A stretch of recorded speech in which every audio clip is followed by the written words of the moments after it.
12 പേരിൽ ഒരുവനും ദീദിമോസ് എന്ന് വിളിക്കപ്പെടുന്നവനുമായ തോമസ് യേശു വന്നപ്പോൾ അവരോടുകൂടെ ഉണ്ടായിരുന്നില്ല.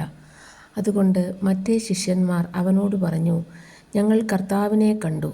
എന്നാൽ അവൻ പറഞ്ഞു, അവൻ്റെ കൈകളിൽ ആണികളുടെ പഴുതുകൾ ഞാൻ കാണുകയും അവയിൽ എൻ്റെ വിരൽ ഇടുകയും അവൻ്റെ പാർശ്വത്തിൽ എൻ്റെ കൈ വയ്ക്കുകയും ചെയ്താലല്ലാതെ ഞാൻ വിശ്വസിക്കുകയില്ല.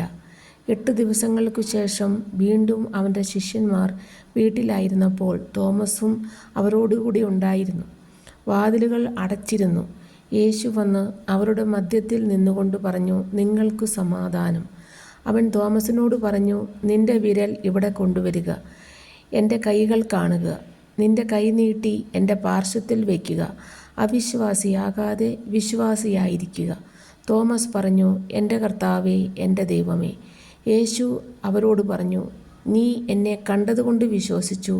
കാണാതെ തന്നെ വിശ്വസിക്കുന്നവർ ഭാഗ്യവാന്മാർ.